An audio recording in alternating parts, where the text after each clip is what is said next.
Hello, guys and gals, and this is part 5 of our reading of Rod Serling's Twilight Zone, 26 Unforgettable Explorations into the Realm of the Supernatural, and it is abridged by Walter B. Gibson. Now, as always, we're going to go over the copyright information, which is rather expansive. Can you read that? It says, Rod Serling, The Twilight Zone, copyright 1963 by Cayuga Productions Incorporated. Rod Serling, Twilight Zone Revisited, copyright 1964 by Cayuga Productions Incorporated, all rights reserved. This 1983 edition is published by Bonanza Books, distributed by Outlet Book Company Incorporated, Random House Company. It gives the address. The book was previously published as 2 separate works entitled Rod Serling's The Twilight Zone and Rod Serling's Twilight Zone Revisited. Printed and bound in the United States of America. That gives all the Library of Congress information and stuff like that if you're interested. Now, in the last book, the last story, the last part, the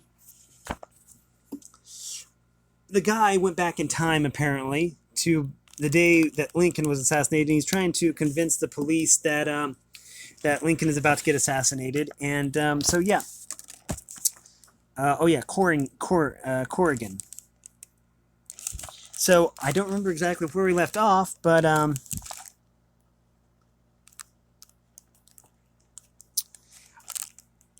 anyways. Okay. We're going to start at the top here. This is probably going to be some duplication, but we'll see. You see how quickly a man in this condition grasps for every straw? Believe me, Sergeant, it is the business of our medical department to find out where such people come from and how they learn the things they do. We always manage to sift the facts. I'll get Corrigan's story soon enough. Corrigan was willing to bet that Wellington wouldn't, but he did not say so. It was better to play along with this keen-mannered physician. The sergeant waved dismissal, and Corrigan walked up with his new friend from behind him. Corrigan heard the earnest voice of Patrolman Frescott.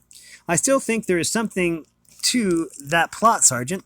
You'd better get back on duty, Frescott, or quit your job for keeps. And what if I should quit right now, before you finish making tonight's rounds? When we're as short-handed as we are, it will be the blue jug for you if you try that trick. The voices dwindled, and Corrigan and Wellington reached the outside air. It was still muggy, with a slight touch of chill, but Wellington disregarded it. It's only the short walk to the National Hotel, he said. That's where I'm stopping, and we'll find it easier to talk there. But President Lincoln is in grave danger. Corrigan caught himself rather than start an excited tirade that would cause Wellington to class him as demented. Quietly, Corrigan asked, What time is it, Doctor? Wellington consulted a large gold watch. Just 6:30. Then the play won't start for another 2 hours, declared Corrigan, much relieved. That allows us plenty of time. To Wellington's apparent surprise, Corrigan dropped the subject entirely and took an interest at the passing throng as they continued on to the National Hotel. Once there, Wellington conducted Corrigan through a lobby almost as lavish as the Willards, and up the stairs to a distant room on the second floor. There they sat down together, and the physician made out a simple report listing Corrigan's full name, age, residence, and occupation. On the verge of saying astrophysicist, Corrigan simply changed it to scientist. A scientist, repeated Wellington. Are you acquainted over at the Smithsonian? Not with any of the present personnel, Corrigan answered quickly. What gave you the idea that the president would be assassinated? Dr. Wellington asked next. I just happen to know, began Corrigan. Well, call it a premonition after all. You should understand such things. You are a psychiatrist. A what? Corrigan was quick to correct himself, realizing that he had used a term not yet known to the English language. I meant to say, he declared, that you, too, are a scientist. Perhaps it wasn't a premonition. Maybe I just heard too much talk. Then Why don't you say, then why did you say that before? Wellington eyed Corrigan closely.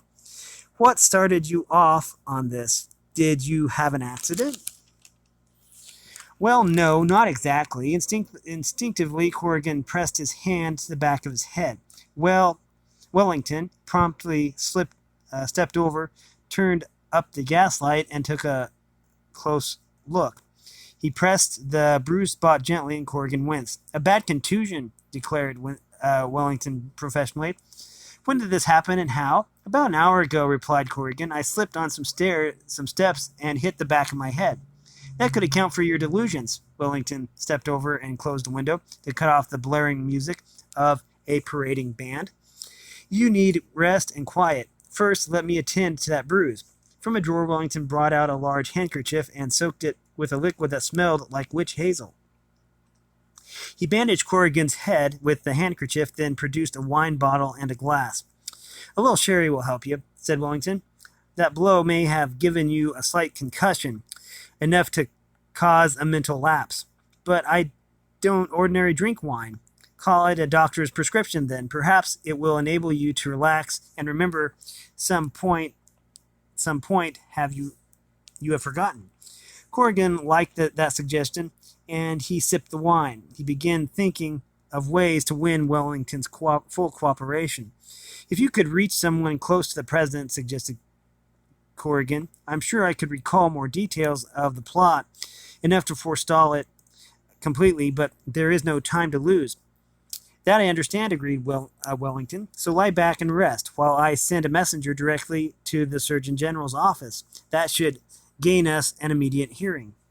Corrigan closed his eyes. He heard the slight thump of the closing door, and a prolonged scratching sound as if a key turned slowly in the lock. He opened his eyes and tried to rise, but his arms and legs seemed chained. He finally managed to start forward, only to slump as he reached the door, which was locked from the outside. As he had feared, his mind was alert, but his body was paralyzed. Thinking it might be due to the stuff on the handkerchief, he managed to pull away the bandage. It was dark now, but in the glow of city lights from the window, Corrigan noted the initials JWB on the corner of the handkerchief. Even his vocal cords seemed paralyzed as he gasped. Bertram J. Wellington, BJW, BJ. Corrigan's breath caught with a hard gasp. JW, another gasp. JWB, JWB. His mind still alert, turning those initials into names. John Wilkes Booth. Horror riveted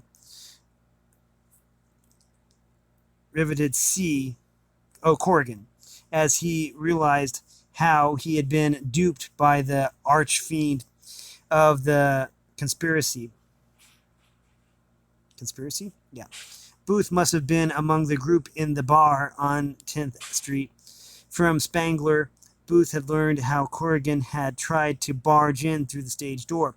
Actor that he was, Booth had played the part of a physician in order to remove Corrigan, the man who knew too much, from the police cell, where he shouted might eventually have brought him an intelligent hearing. With that realization, Corrigan's head swam. He collapsed into unconsciousness, which persisted until a dull, slow pounding gradually aroused him. It came from the door, where a voice was calling. Is anybody in there? Corrigan found his own voice and responded, yes. A key rattled in the door, and the door opened, and a man entered, almost stumbling over Corrigan. The man found the gas jet and turned it up. In the glow, Corrigan stared at the blue-coated, straw-hatted figure of Patrolman Frescott. The glitter of Corrigan's eyes, white and wide, with diluted pupils, told Frescott more than Corrigan himself realized. Knockout drops, exclaimed the patrolman. That's what Booth gave you. I should have suspected it. Pulled to his feet, Corrigan mumbled, What time is it? 10 o'clock, Frescott replied. Nobody would listen to me, Corrigan. I had to find you to learn what you knew, or what you know.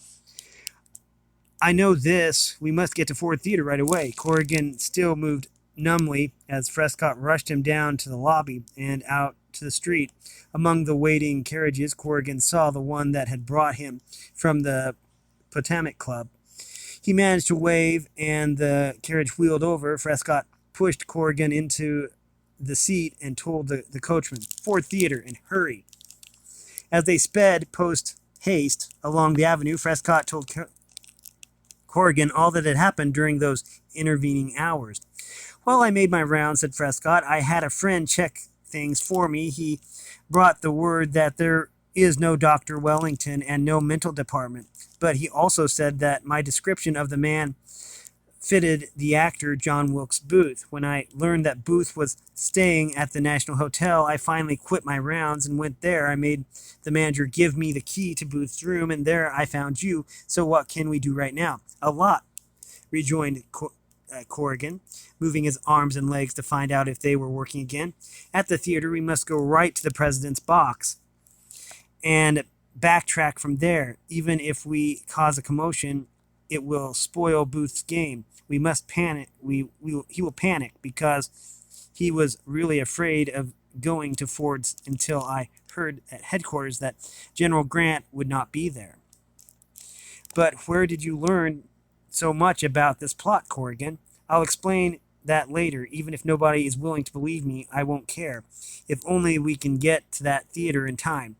Along Pennsylvania Avenue, soldiers and other passers-by were rushing out to stop the dashing horse and rattling carriage, thinking it was a runaway, while the coachman slapped the reins and lashed his whip. Frescott kept lifting himself up from the seat, showing his blue police uniform and waving people back with his straw hat, letting them know that this was an emergency. Corrigan clung tightly to the carriage rail as they rounded the final corner. Arriving at the theater, Frescott sprang out and Corrigan managed to follow, but they never reached the lobby. As they were crossing the planking, frantic people came surging from the theater and shrieking, "They've shot the president! They've shot the president!" "It was Wilkes Booth who did it," shouted Corrigan, fighting to get through the crowd, but now he's on his horse heading down through Maryland. A man grabbed the lapels of Corrigan's coat, shoved him back toward the carriage, and snarled, "Yes, it was Booth who did it. But how would you know that? You were out here, not in the theater." "And if you knew that Booth would ride for Maryland," another man demanded, "why didn't you go and head him off?" I'll tell you why he didn't," the first man asserted. "He's in cohorts with Booth. That's why. He wants to put us on a false trail." "String him up," came another shout, "for the traitor that he is." Lynch law was taking over. A growing mob began to drag Corrigan to the nearest lamppost. Already weak, he was beaten into submission. His protests were being smothered when Patrolman Frescott charged the throng, breaking it up with his nightstick. Frescott thrust Corrigan bodily in the carriage and shouted to the driver, "Get him away from here, and keep going." Then the horse was springing forward, with Frescott beating off a couple of men who tried to board the carriage. Dazed, Corrigan sprawled back in the seat and heard the howls of the mob dwindle in the distance. Then there was only the rapid clop-clop of the horses' hooves as they swung around the corner into the secluded, dimly lit street. "Here we are, sir." The coachman had brought Corrigan back, not to the National Hotel, but to their first starting point, the Potomac Club. In the flicker of the gas-lit street lamps, Corrigan made out the white doors and the portico above. He eased to the curb, pulling all the bills from his pocket and gratefully thrust them into the coachman's appreciative hands. The horse and carriage had clopped from sight by the time the door opened to Corrigan knocking. It was William who bowed him in, and the attendant's face was wrinkled in a puzzled frown. "I wondered where you had gone, Mr. Corrigan," said William. "Your suit is ready, and they are waiting for you to join them at dinner in the grill." "Dinner at this hour?" I know it's only 6 o'clock, sir, but they said you might be planning to go out on an evening plane. So they decided to have dinner early. It was Corrigan's turn to be puzzled as he changed back to his own clothes. He realized that he had experienced an entire evening's adventure during his journey into the past, yet he had arrived back in the present within an hour or so of his original starting time.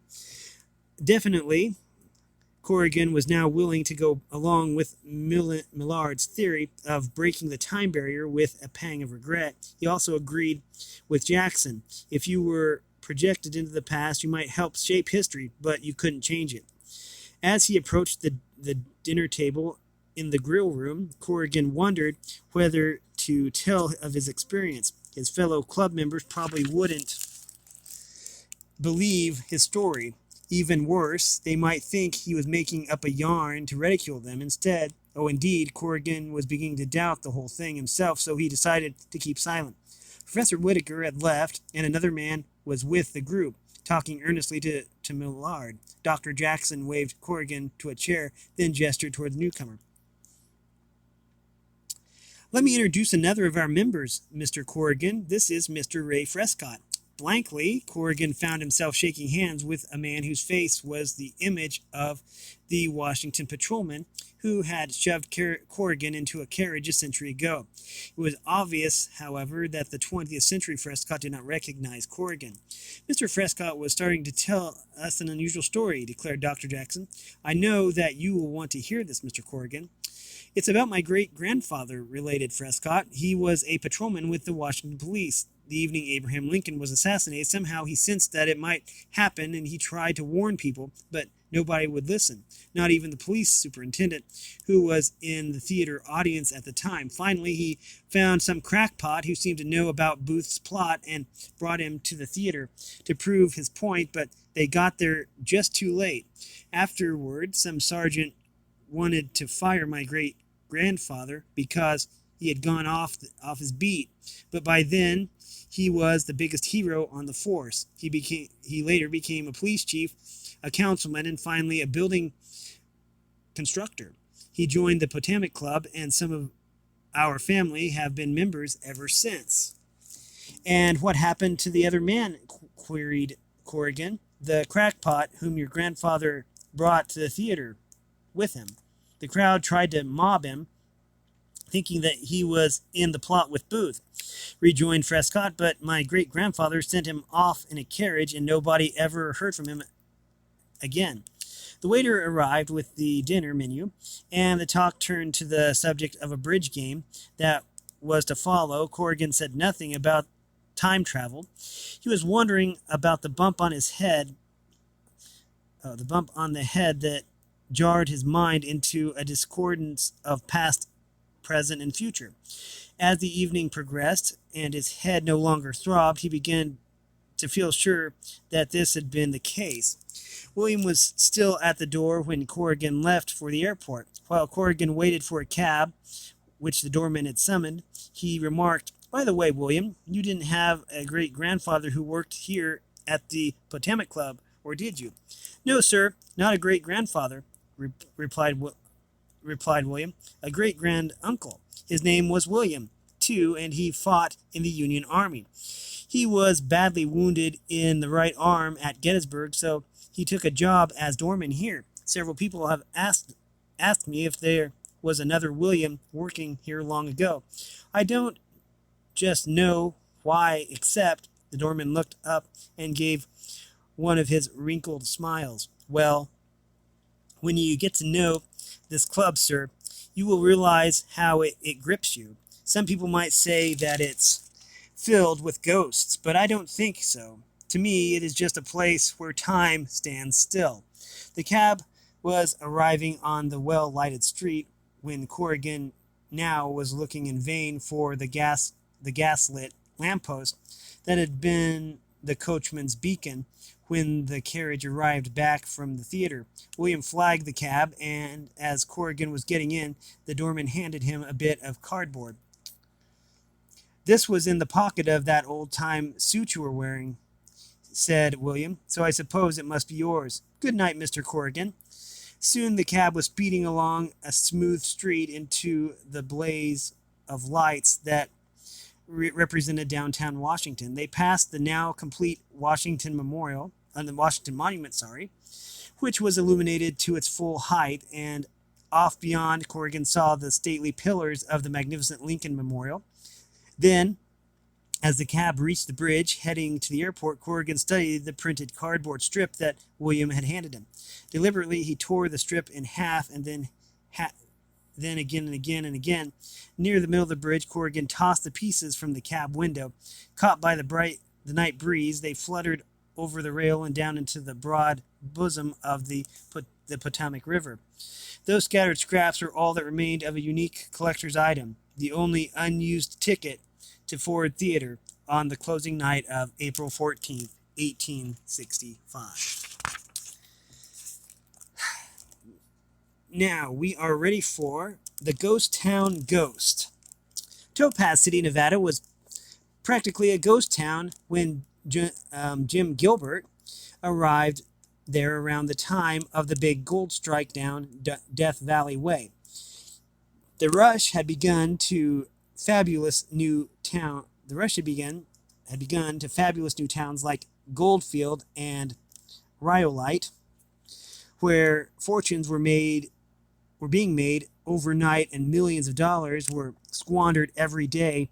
Even the railroads were racing each other to lay tracks into the bonanza land and build ornate stations to receive them. Hence, Topaz City, a carryover from the big bust that had followed the silver boom some 30 or 40 years before, was becoming more and more deserted. Some of the old silver mines were still being worked in a small way, so there was enough jobs in town to keep few stores open. But otherwise, things were more than quiet. They were all but dead. That was why Jim Gilbert liked it. A man in his early 30s, he was something Topaz City had never seen before. He was an artist, and a rather good one.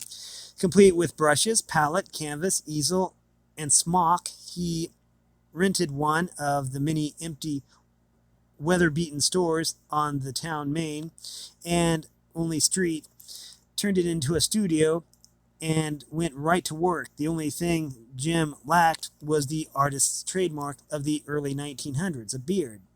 That was superfluous in Topaz City, where beards were a common thing, though they were of the bushy type, not the artistic Van Dyke cut. So Jim decided to remain clean-shaven, a novelty around those parts. As an artist, Jim fortunately did not have to depend upon the local trade. His paintings, which really captured the spirit of the West, had a ready-made market in New York. He had problems, though, in finding models in Topaz City, as well as a variety of scenery, without going too far afield. The man who finally solved those problems was Bert Tolliver, a local character who was termed a card, in quotes, in the parlance of the period. That, at least, was the opinion of Bert's fellow townsmen. In the opinion of Jim Gilbert, Bert Tolliver was the most unappreciated man he had ever met. Though Bert was less than 10 years older than Jim, he looked double the artist's age. The reason was that Bert Tolliver had grown up with Topaz City, starting from early boyhood, becoming as rugged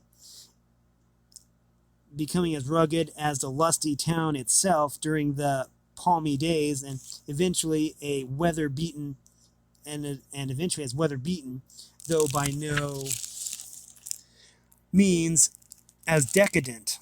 For Bert Tolliver still had the sparkling spirit and the twinkle in the eye that all the rest of Topaz City lacked, yet badly needed. Now only about 40, Bert was practically an old man because he had never known any youth. From a messenger boy at the age of 6, he had become a printer's devil at 10 and a blacksmith's apprentice at 14. He had driven 20-mule teams across the desert, dealt faro in a gambling house, served as turnkey in the county jail, played the piano in the town's only saloon, and ridden shotgun on a stagecoach. He had even become the driver of the mail itself, but that was 1 week before it quit. Such was the tragedy of Bert Tolliver. He had always been dependent upon circumstances, with no hope of any escape. He had given far more than he should have for payments received, but had never gained an added reward. Sober, honest, and reliable, he had only taken at face value nothing more. He was like the silver on which the town depended for its very existence, yet belittled because it was not gold. Between jobs, Bert had gone on trips with prospectors, but never with a chance of sharing in their discovery. Always he had been hired as a guide, a cook, or a mule driver. Often he had gone on the promise of wages that were never paid. Yet Bert had held no grudge. Instead, he had been proud of his adventures, even when they had proven misadventures, and he had kept up his spirits by reciting them in detail. As a result, his fellow townsmen had classed him as a blowhard. We're going to have to stop that here. We'll learn more about Bert Tolliver later. Anyways, we have been reading from Rod Serling's Twilight Zone. 26 unforgettable explorations into the realm of the supernatural, adapted by Walter B. Gibson. If you like this content, then make sure you like and subscribe, ring the bell so you know when I upload. Also, if you want to support me in any way, all the information will be in the description below. And as always, thanks for watching, everyone, and have a great day.